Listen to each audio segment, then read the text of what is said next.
So here in the United States, I'll let you Google this. How many people die of starvation every year? Take a guess, Google it. It's about 100 people. And you have to wonder if it's really by choice or by market, right? I would imagine a lot of those are teenage girls who think that they would look cool in a size 0.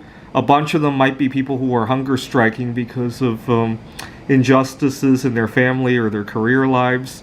But whatever the situation is, 100 people starve to death. Far more people here in the United States eat themselves to death.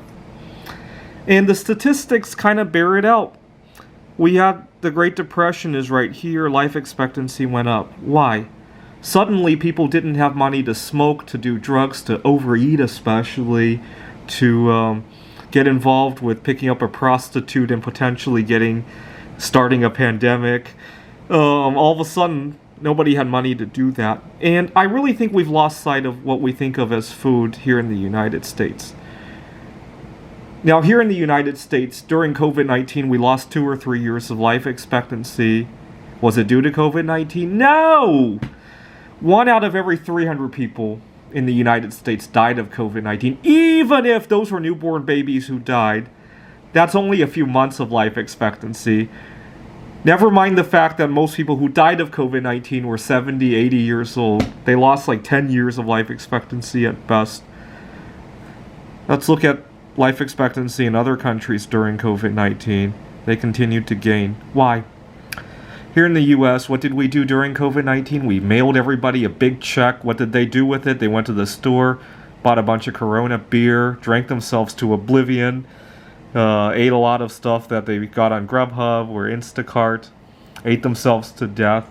The rest of the world isn't confused about this, right? I would imagine around the world, not that many people starved to death due to COVID-19. Far more people ate themselves to death in quarantine.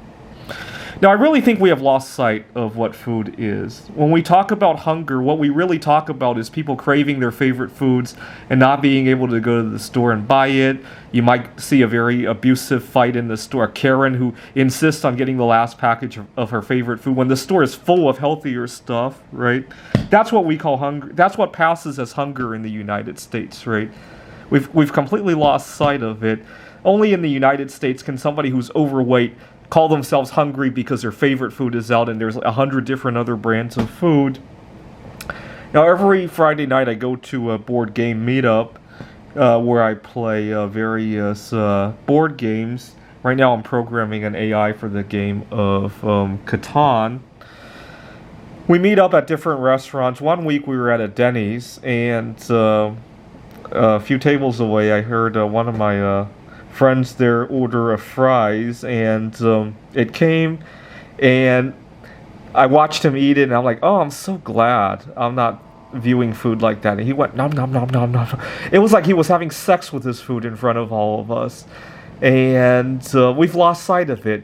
We call it hunger when we can't find our favorite food to have sex with here in the United States, right? The rest of the world clearly isn't confused about that. And if a Great Depression makes us more humble and we can develop... What I hope happens during the next Great Depression is we quit smoking, we quit eating junk food, and we learn to enjoy real life, right? And we continue that lesson after the Great Depression. Unfortunately, history shows that we forget about it.